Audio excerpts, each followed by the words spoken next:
Una nueva jornada de análisis internacional, una nueva jornada para conocer lo que pasa en el mundo por aquí, por NDO Radio Podcast. Feliz tarde para todos. Los saludamos hoy, 11 de diciembre de 2025, en la dirección de la emisora, además en los controles y coordinando toda la transmisión que hacemos por las distintas redes y plataformas, Miguel de Oliveira, quien tiene el inmenso gusto, el enorme placer de hablar para ustedes como todos los martes y jueves de 5 a 6 de la tarde, hora de Caracas, Venezuela. Luis Daniel Álvarez, certificado de locución 39202. Bueno, empezamos haciendo publicidad y hablamos del equipo de Policreativa Consultores, ese entramado profesional que los guía, los asesora, los acompaña, les da la fortaleza para conocer qué les falta para que esa idea atractiva que les provoca a lo mejor la posibilidad de desarrollar un producto se convierta en eso, en un instrumento que los lleve al triunfo. Usted puede tener todo. Si usted es emprendedor, tiene a lo mejor el mejor producto, han analizado el mercado, tiene los factores, sabe a quién quiere llegar y le falta algo.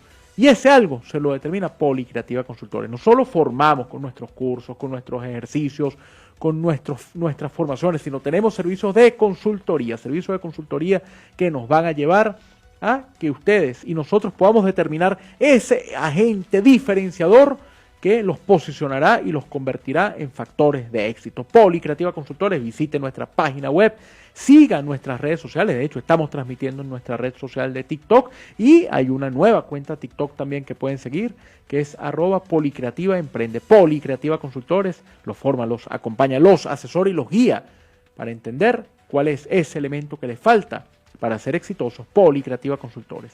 Bueno, vamos a iniciar nuestro programa. Hoy vamos a dedicar el primer bloque a hablar de la realidad griega y después nos va a acompañar, porque había pedido venir al programa y aquí está con nosotros, era una propuesta más que estaba en la espera, Rancel Coy-Guaite, internacionalista, además una figura emergente dentro del análisis, así que con él vamos a estar hablando de las elecciones del domingo, las elecciones chilenas, vamos a estar hablando también de la coyuntura electoral brasileña y por supuesto no podía faltar la realidad electoral colombiana, que siempre Colombia y Brasil dan para programas porque siempre hay realidades. Pero empecemos por el tema griego antes de entrar a la temática fuerte de las elecciones. ¿Qué pasa en la coyuntura griega? Una enorme contradicción.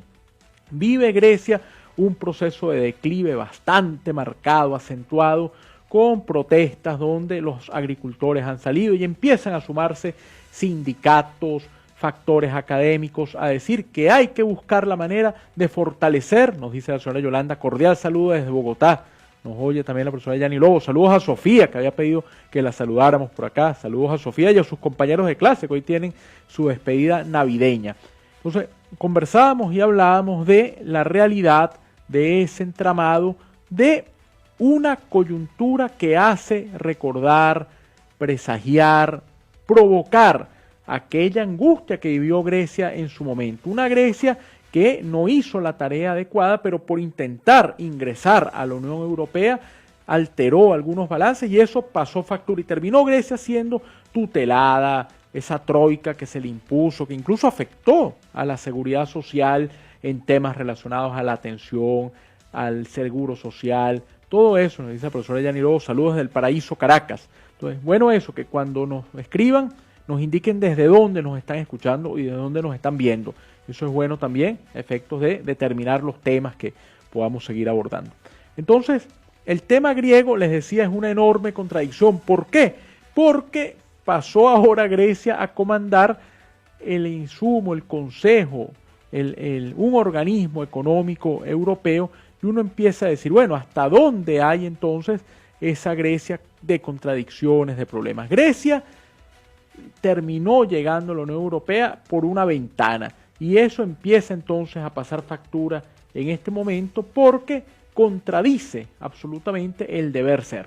Un país con unas condiciones que no eran las mejores, codeándose con los países de Europa, y ahí vino incluso una debacle a nivel de partidos como el PASOK o el PASOK, que es el histórico partido socialdemócrata en Grecia, desmoronado, y el surgimiento de algunas fuerzas, por ejemplo, Syriza, que llegó incluso a gobernar, que llegó a plantear una propuesta bastante radical con el señor Tsipras. Después otros partidos que tuvieron también escenario preponderante en Grecia, Amanecer Dorado, Aurora Dorada, un partido nacionalista en extremo que recurría a una práctica que se está viendo, por cierto, en las actuales protestas en Grecia, que es presentarse a algunos lugares públicos y lanzarle a la gente queso, yogur, leche, botar la comida. Eso me parece espeluznante, usted bote la comida. En todo caso deberían protestar de otra manera, mejor mandándole la comida a algún país que la requiera, que hay bastantes, y en la misma Europa hay unas condiciones sociales que ameritan atención.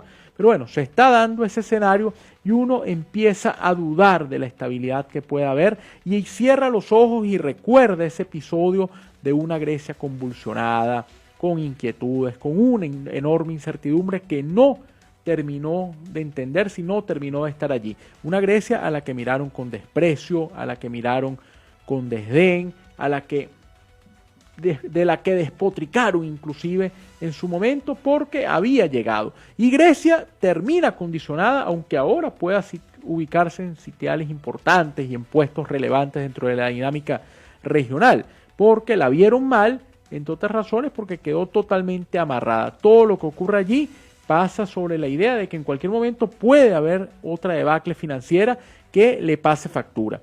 Y entonces allí vienen medidas como esa de aumentar la jornada laboral, una situación además de desempleo bastante fuerte. Nos explicaban hace poco que en su momento la idea de unos comedores populares que además, como todo el mundo tenía que acudir a la ayuda, a la caridad para poder subsistir, entonces el gobierno griego del momento no tuvo otra opción que exigirle a la gente nacionalidad para poder comer. O sea, si usted no era griego y vivía allí, pasaba trabajo, pues pasaría hambre, porque no había manera de atenderlo. Eso explicaba el otro día una académica en una exposición que se dio en el marco de las jornadas de la seguridad social.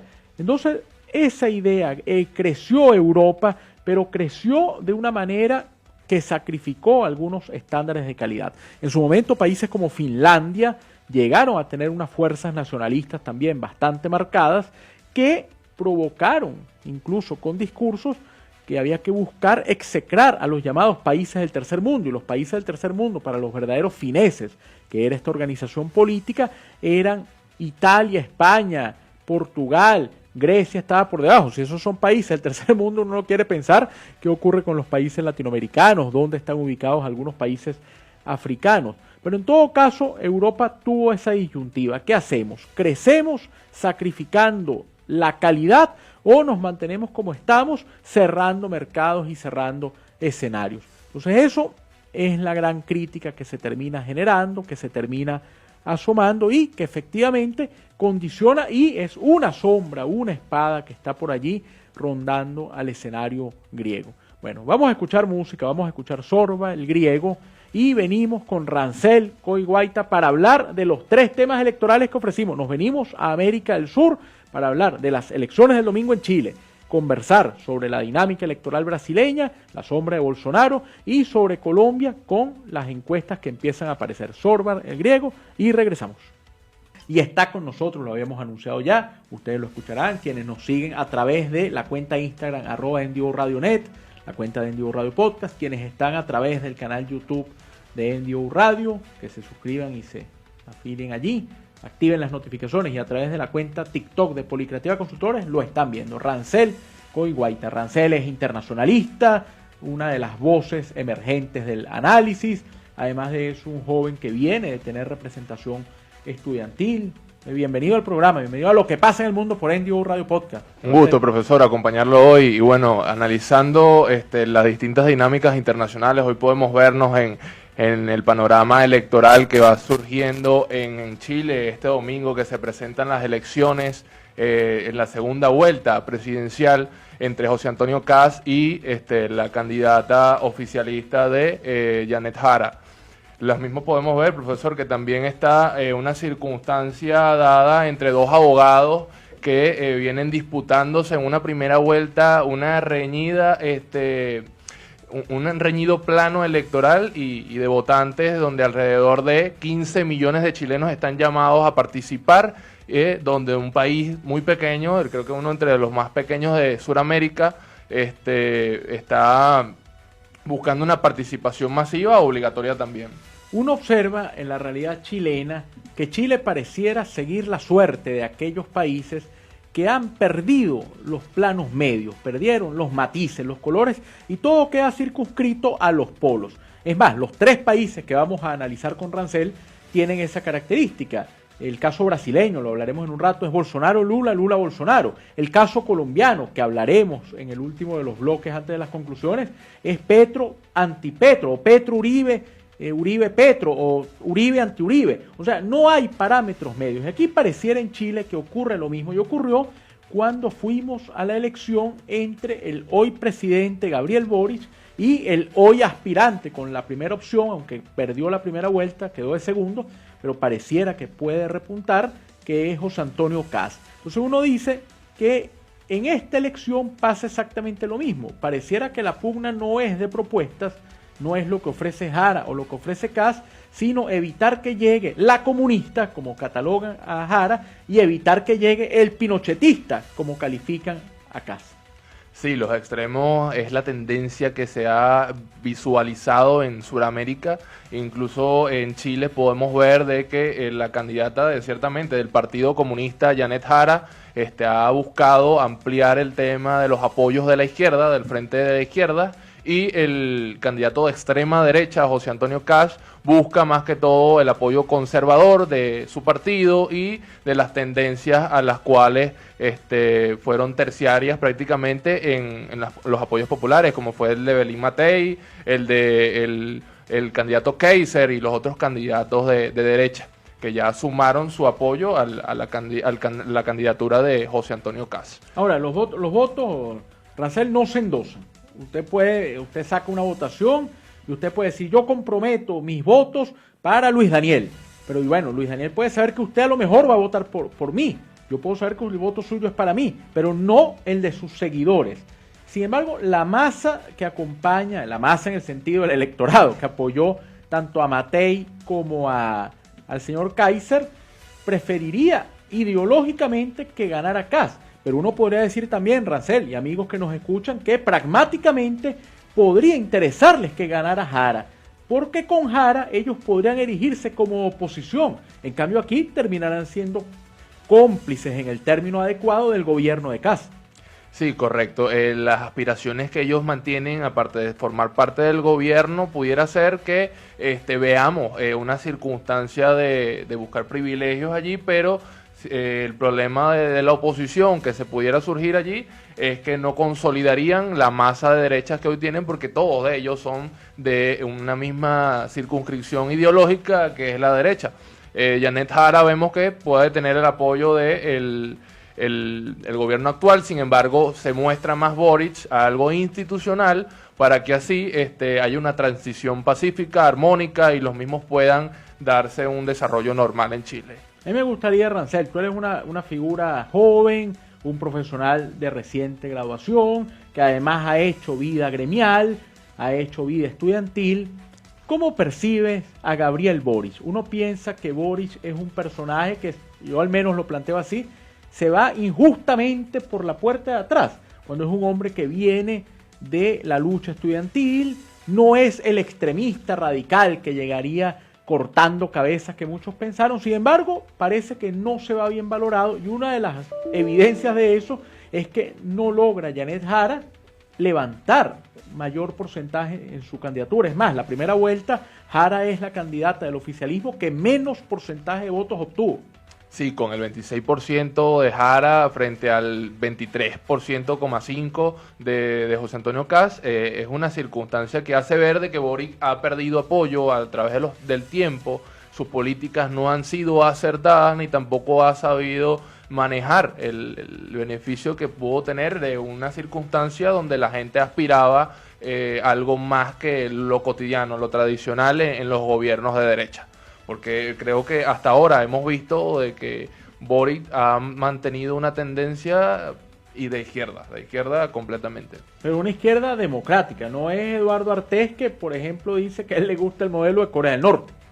Correcto, una izquierda democrática que busca consensos, que busca estrechar lazos con los candidatos que piensan diferente y que mantiene un Congreso sumamente pacífico, por decirlo así. ¿Cómo has visto la campaña? ¿Tú considerarías que Kast, evidentemente, teniendo la primera opción, la ha mantenido o pues, el desempeño en los debates no ha sido el mejor? Ahora, ¿podría Jara remontar la posibilidad? Cuando hablamos de remontar es con cuidado porque Jara ganó la primera vuelta, pero los votos, los apoyos que ha sumado Kast pareciera que lo pone en el primer lugar. ¿Puede Jara con esa actuación tratar de dar la sorpresa?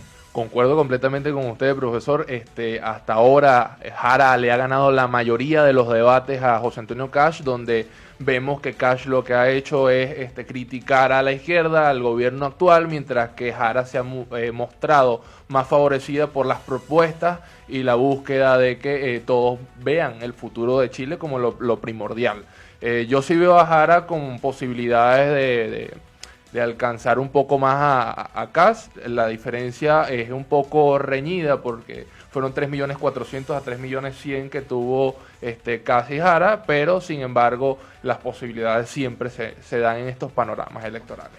Bueno, habrá entonces que ver. Lo que sí es que va a haber un país, o hay un país totalmente polarizado. Gane quien gane, tendrá un difícil manejo de la estructura parlamentaria. Y las brechas que se siguen observando, que se pensaban siempre superadas, resulta que siguen apareciendo. Y el debate en la campaña ha sido muy pobre. Estamos, pareciera, en una era que nosotros al menos no vivimos por temas de época, que es la era de los años 70. El debate ha sido, como lo dijimos aquí en el programa en algún momento, entre el allendismo y el pinochetismo, sin entender que estamos en el siglo XXI. Sí, completamente. Y con ello podemos ver de que este domingo no solamente, como lo ha dicho Parisi, uno de los candidatos que ya perdió, se ve en Chile la capacidad de o seguir con el mismo gobierno o transformar y mantener una postura más conservadora con los gobiernos que anteriormente han asumido la presidencia de la República de Chile. Bueno, Parisi llamó a votar en blanco, a votar nulo, siendo el gran elector por la sorpresa que representó haber quedado de tercero, coqueteando con el 20%. Sí, de igual manera la calma se ve en el pueblo chileno porque de hecho este domingo el presidente Boric ha afirmado de que va a acompañar a todos los candidatos y a su vez va a recibir al candidato ganador en la Casa de la Moneda de Chile. Bueno, ahí hay una tradición, vamos a ver si se cumple, que es la de la llamada televisada, hay una llamada entre los dos y eso es un síntoma de respeto que esperemos se mantenga. Bueno, nosotros somos analistas, en cambio los prisioneros son Suramerican Rockers. Suramerican Rockers es la canción de los prisioneros de Chile que vamos a escuchar. Oímos a los prisioneros y después nos vamos a hablar portugués porque nos vamos a Brasil. Ya venimos aquí, a lo que pasa en el mundo, por NDO Radio Podcast, hoy con Rancel Coiguaita con nosotros. Está con nosotros Rancel Coiguaita, más internacionalista, profesor de la Escuela Nacional de Hacienda Pública, profesor de Finanzas Internacionales. Correcto, profesor. Y por empezar también una maestría, nos estaba contando. Sus redes, Rancel, para que lo sigan acá, pues tiene bastantes oyentes que han reportado sintonía. Sí, claro, profesor. Mis redes por Instagram es @RancelGuaita, @RancelGuaita por Facebook y también por X, las cuentas de las redes sociales. Lo sigue y le pregunta. Ya dijimos que ya vino por primera vez, que la idea es que siga acompañando en el programa. Además, hasta un tema de carácter económico, financiero, podríamos tratar acá. Bueno, vamos entonces a continuar. Antes de seguir con el tema brasileño, hacemos publicidad. Recordamos que estamos llegando a ustedes por cortesía del equipo de Policreativa Consultores. Visiten la página web www.policreativaconsultores.com y síganos a través de las redes sociales, las tradicionales @Policreativa Piso Consultores y en TikTok, además de Policreativa Piso Consultores, la otra, @Policreativa Emprende, porque los emprendedores nos pidieron abordar una red concreta para trabajar el tema de emprendimiento. Policreativa Consultores la tiene para ustedes. Policreativa Consultores los forma, los guía, los acompaña y los asesora, llevándolos además al éxito. Policreativa Consultores. Bueno, nos vamos de Chile para Brasil, porque se evidencia, Rancel, la misma realidad que teníamos de polos donde no hay términos medios, no hay grises, no hay colores, no hay matices, es blanco o negro, Lula, Bolsonaro, Bolsonaro, Lula. Lo dramático es que cuando uno de estos personajes no está, bien sea porque no lo dejan participar o porque se encuentra inhabilitado, igual esa sombra está. Yo me acuerdo haber ido de observador a la segunda vuelta electoral en Brasil en el 2000, 2018, cuando ganó los comicios Bolsonaro, y ahí el candidato que compitió contra Bolsonaro era Fernando Haddad. Y Fernando Haddad, que venía de ser ministro de Lula, se presentaba en una campaña con una máscara, con una careta, con el rostro de Lula y decía, yo soy Lula, yo soy Lula. Entonces después vimos entonces Lula-Bolsonaro, ahí sí, se enfrentaron los dos, Bolsonaro iba a la reelección y Lula en segunda vuelta logra ganar con un porcentaje mínimo. Vino la reacción de Bolsonaro de no querer aceptar los resultados, la denuncia de un conato de golpe de Estado y la condena a Bolsonaro en este momento, que está inhabilitado para participar porque está condenado por un intento de golpe de Estado. Sin embargo, Lula ha dicho, voy a la reelección, soy la garantía de la estabilidad, y va Lula, aquí no aparece Bolsonaro, por lo tanto habrá un Fernando Haddad, como el del 2018, pero en este caso del otro lado. Y aparece un Bolsonaro, pero no Jair. Aparecen uno de los hijos o el otro hijo, y ahora por ahí está la señora de Bolsonaro. Sí, de hecho, Flavio Bolsonaro, uno de los dos hijos, está Eduardo y está él, ambos políticos buscan prácticamente sumar todo lo que hasta ahora su padre ha llevado en el Partido Liberal de Brasil, y hoy también han anunciado que la reducción de la condena del presidente Jair Bolsonaro busca capitalizar fuentes políticas de su inculpabilidad en el caso que tuvo él de corrupción e incluso de intento de golpe de Estado. Ahora, ¿puede en ese caso el simple hecho de Bolsonaro levantar la mano y llamar a votar por alguien convertirlo en un factor de éxito? Porque uno ve el caso Haddad.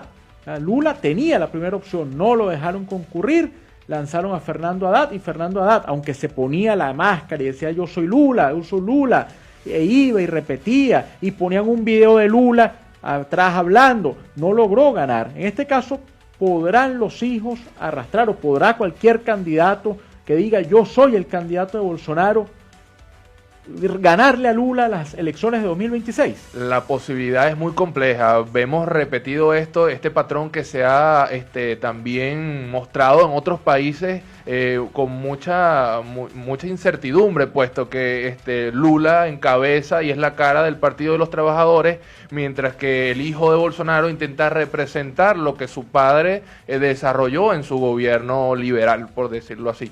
Vemos en Brasil, en esta cantidad de 156 millones de votantes que alrededor tienen en su panorama electoral, donde un país de alrededor de 252 millones de habitantes, el más grande de Sudamérica, la polarización que usted hace rato comentó, la polarización que vemos no nada más en el ambiente electoral, sino en el ambiente político, lo vemos en el ambiente judicial, donde la institucionalidad hoy por hoy incluso se ve cuestionada.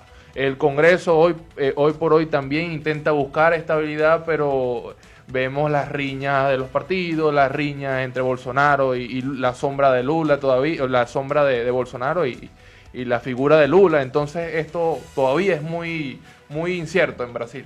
Ahora, Lula pareciera contar con una ventaja, que es la capacidad de articular y de hacer acuerdos políticos, en el sentido de que volvió a decir, nosotros tenemos que mantenernos unidos. Usted ve, Rancel, amigos que nos escuchan y nos ven, nos siguen, uno nota que es un gabinete ministerial, un consejo de ministros complicadísimo para manejar, porque ahí hay gente comunista, ahí hay gente marxista-leninista, pero hay evangélicos también, y está la señora Tebet, que quedó de tercera en las elecciones, y está el partido de Ciro Gómez, el PDT, que es un partido socialdemócrata, también tiene presencia allí. Entonces confluye una cantidad de actores y hay una serie de personalidades con el argumento de que es un frente por la democracia, ese abrazo que se dieron Cardoso y Lula en la campaña, que se traduce con la llegada del gran enemigo político de Lula, que es Geraldo Alckmin, el hoy vicepresidente. Y Lula dijo en estos días, yo quería lanzar a Alckmin, y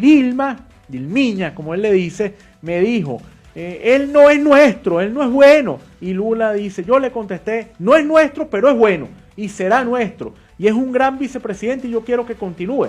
Y Geraldo Alckmin se paró y recibió los aplausos. Yo creo que ahí lo que Lula hizo fue ratificar el apoyo y quitarle a Alckmin la posibilidad de que dijera, me toca a mí, porque Lula ratifica que él va en el 2026. Entonces el factor miedo que lleva a Bolsonaro no es contraproducente para la misma tesis bolsonarista de que está haciendo más bien que los adversarios se unan contra él. Sí, bueno, la tesis bolsonarista hasta hoy ha llevado a que incluso el mismo presidente Lula se erija como el nuevamente candidato del PT, pero también vemos que el PT busca la congeneración o la suplantación del mismo, de la figura principal, puesto que tienen riñas internas. A pesar de todo, la popularidad que ha ganado Lula esta vez en su gobierno es porque ha reducido la pobreza en un casi 10%, cosa que había logrado en su primer mandato y lo que en este segundo mandato lo ha repetido. Entonces, en Brasil vemos con incertidumbre todo, pero esperamos también de que no haya una diferencia mínima, como la última vez se pudo compartir, donde 1 millón de habitantes apenas fueron lo que pudieron decidir por 150 millones de habitantes. Sea esta vez un panorama más pacífico, más controlado y también sea más decisivo, de un apoyo a un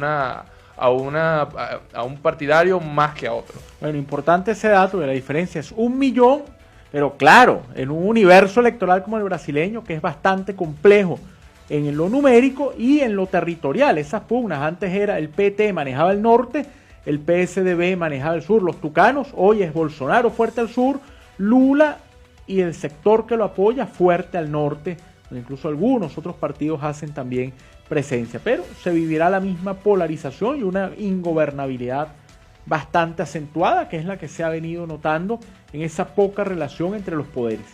Sí. Hasta ahora el centro de todo en Brasil ha sido la política nacional, no se han ido a lo internacional. Sin embargo, la participación de Brasil, por lo menos en los BRICS, tanto con Bolsonaro como con Lula, se ha mantenido, se han diversificado diversos relacionamientos económicos, casi las posturas se han mantenido con respecto a Rusia y con respecto a Estados Unidos en ambos mandatos. Bueno, una política de Estado. Uno podría decir, hay otra belleza, que es la canción de Paralamas. No, es más de lo mismo. Otra belleza es la canción. Escuchamos a Paralamas y regresamos para cruzar la frontera e irnos a otro caso complicado como el colombiano. Ya regresamos. No es muy bello ni el panorama electoral brasileño y menos el que vamos a abordar ahora, que es el colombiano. Discutíamos aquí con Rancel mientras sonaba la canción de Paralamas y de hecho quienes nos siguen a través de la cuenta Instagram @MDORadioNet, la cuenta YouTube de la emisora y la cuenta TikTok de Policreativa Consultores, conversábamos de lo difícil que va a ser este proceso porque hay muchos candidatos, varios de ellos han logrado pasar ya la brecha de ese esquema inicial de recolección de firmas y algunos han señalado que no van a buscar primarias, que se van directo a la primera vuelta. Hablamos de dos concretamente, Sergio Fajardo y Abelardo de la Espriella, el controversial abogado. Entonces podremos hablar primero del caso Fajardo, porque Fajardo es un elemento interesante, un hombre que coqueteó en la primera vuelta de las elecciones que ganó Duque, que le ganó al hoy presidente Petro, que Iván Duque quedó electo presidente. Bueno, quedó muy cerca de pasar a la segunda vuelta que le hubiese implicado a Fajardo la presidencia, porque el sector petrista no iba a votar por Duque, iba a votar por Fajardo. El sector de, bueno, suena aquí, esa es la magia, como digo yo, los programas en vivo. El sector de Duque no iba a votar en todo caso por Petro, hubiese votado por Fajardo. Pero no ocurrió, no pasó Fajardo a la segunda vuelta, terminó entonces allí. Se presenta en las elecciones que gana Petro. Y resulta que Fajardo da una frase lapidaria en uno de los debates cuando dicen, ¿qué transmite usted? Y Fajardo dice, yo no transmito nada. Y se desinfla el candidato. Hoy se presenta Fajardo como opción, Rancel. Sí, Fajardo junto a De la Espriella se presentan como los candidatos independientes a la Casa de Nariño que el próximo 8 de marzo van a disputar la presidencia de la República de Colombia, en donde vemos un panorama un poco más amplio, un poco más debatido, porque vemos a los candidatos de derecha tradicional de Uribe, de Iván Duque, y a los de izquierda, del Frente Amplio de Izquierda, del Pacto Histórico, comandados por el presidente Gustavo Petro, y Iván Cepeda, el senador de izquierdas, que hasta ahora aspira y ha ganado la consulta popular del pasado 26 de octubre que tuvieron en Colombia el Frente de Izquierda. Rancel, y el caso de la Espriella, que hace una actividad multitudinaria en el Movistar Arena en Bogotá, que sale entonces con un discurso que se hace llamar el Tigre, Y algunos dicen, eso no es más que una copia de la campaña de Milei, que se hace llamar El León, que hace actividades no del Movistar Arena de Bogotá, los hace en los escenarios en Buenos Aires, sale cantando, sale gritando, no tiene una motosierra de la Espriella, pero sí se dice que él va a cortar cabezas. Entonces, ¿ese estilo resulta interesante o es una copia? Es un estilo populista hasta ahora, donde se ven sumergidos en diversos ámbitos, pero sin embargo el tratar de emular a Milei siendo un candidato nuevo, un candidato que ha surgido, por decirlo de la nada, busca capitalizar ese sentimiento popular hacia por lo menos un candidato distinto. Los candidatos de independientes como Sergio Fajardo, que ha sido exalcalde de Medellín y exgobernador de Antioquia, buscan más que todo una nueva dinámica entre los electores, que a su vez se ha mantenido porque en las primarias o en la primera vuelta los candidatos han buscado comandar todo y llegar a una segunda vuelta con donde suman y suman y suman, y es donde realmente el contexto electoral se ve claro. Y el caso de la Espriella tendrá empuje, tendrá gasolina, Rancel, para llegar como una opción ganadora, porque uno ve el caso, por ejemplo, de una dama, de Vicky Dávila, que empezó también muy fuerte, la exdirectora de Semana, y muy acuciosa, incisiva, como es ella, llevando el modelo del periodismo fuerte a la política, y hoy Vicky Dávila no pareciera ser una opción real de triunfo. Sí, bueno, hasta ahora, profesor, lo que le puedo comentar, y es algo casi que certero, los 2.700.000 que votaron en la consulta popular de la izquierda prácticamente los llevan en un camino cierto y claro frente a las aspiraciones que puedan tener los independientes y los de derecha. Es decir, Iván Cepeda hoy lleva una delantera por respecto a los candidatos de derecha que no han llegado a un consenso entre María Fernanda Cabal, Paloma Valencia y también Paola Holguín. Lo mismo no han llevado a tener un candidato claro de la derecha, y es por eso que la independencia, o sea, los candidatos independientes pueden tener una oportunidad de capitalizar estos votantes de derecha. No, y además, Rancel, que el escándalo que se dio, por cierto, donde está de la Espriella involucrado, pues todo parece un chisme, un cuento de camino que de la Espriella llamó al expresidente Uribe. ¿Por qué esa razón? Porque de la Espriella fue abogado de Álvaro Uribe. Ahora de la Espriella ventila casos por televisión y cuenta lo que Uribe le decía. No sé hasta dónde el manejo ético en ese sentido es acorde. Una relación cliente-abogado que no debe ventilarse.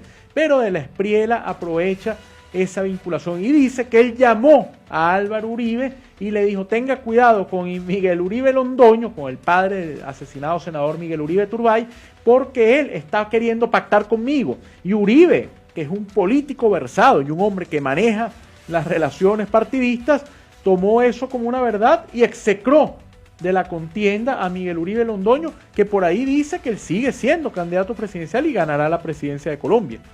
Sí, esta disputa que hubo en el Centro Democrático, el partido del presidente Álvaro Uribe, ha sido casi que controversial en este panorama, en este contexto, y ha llevado también incluso a que Abelardo de la Espriella se intente ver como el candidato empresarial, el candidato de las masas económicas de Colombia, y que va a redimir no solamente a Miguel Uribe Turbay, sino también a su padre y a los apoyos que incluso pudiera capitalizar de allí. Esa llamada que tuvo el presidente el expresidente Álvaro Uribe con de la Espriella hasta ahora han sido muy comentadas.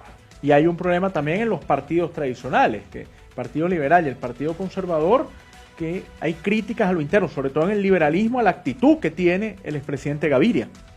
Sí, los expresidentes hasta ahora, todos siempre en un panorama electoral buscan, por decirlo así, sumar apoyos a un candidato, pero hasta ahora el presidente Álvaro Uribe no tiene una definición de su próxima candidata, que son las tres hasta ahora mujeres, y llevaría por primera vez una mujer a la presidencia de Colombia.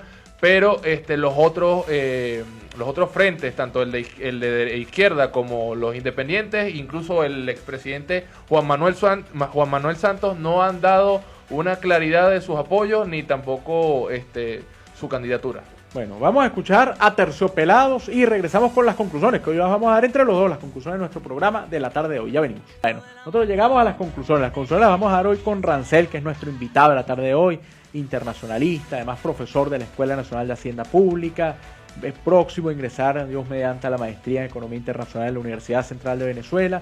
Conclusiones. Hoy abordamos el primer tema, que fue el tema griego. Tratamos antes de que Rancel se incorporara, que esa dualidad del tema griego. Pero usted, además, Rancel, que escuchó, pues además usted vinculado a las finanzas, difícil la coyuntura económica griega. Sí, súper difícil. Alexis Tsipras, cuando tuvo la presidencia, por decirlo así, el liderato del gobierno en Grecia, intentó impulsar ciertas políticas para recuperar la economía, pero hasta ahora ninguno ha podido llevarla mucho más allá del piso en donde está.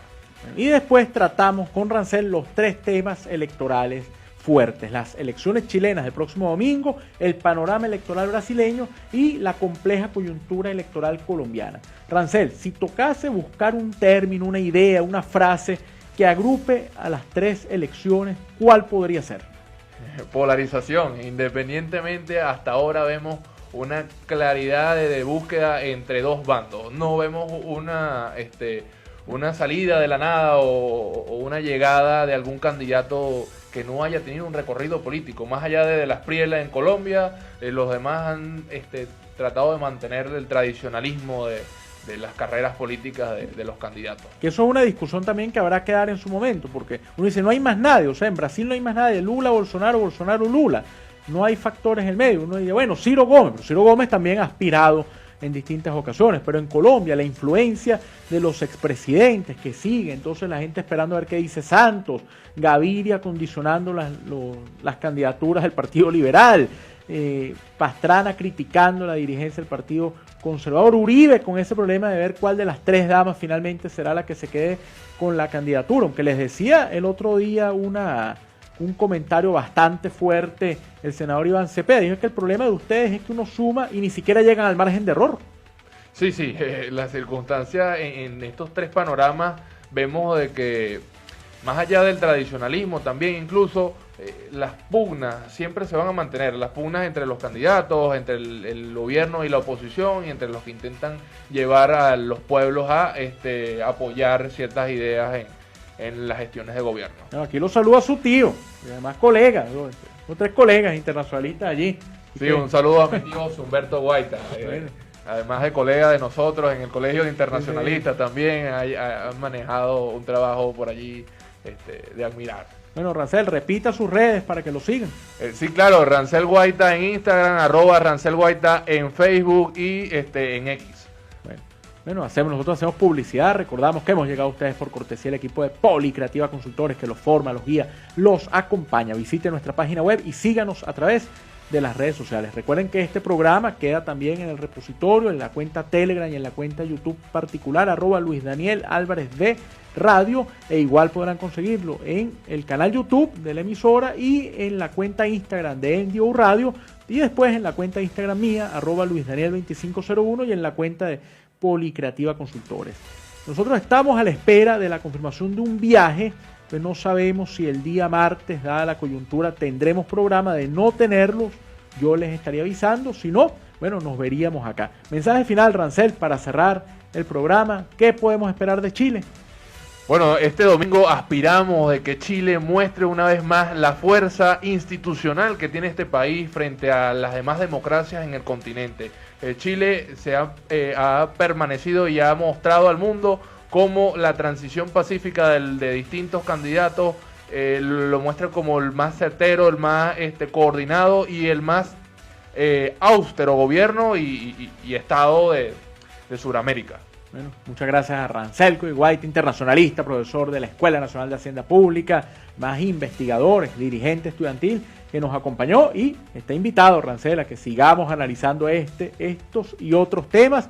Y nosotros nos vamos recordando que en la dirección de la emisora, además coordinando toda la transmisión, está Miguel de Oliveira, quien tiene el inmenso placer, el enorme gusto de hablar para ustedes, como todos los martes y jueves, de 5 a 6 de la tarde, hora de Caracas, Venezuela.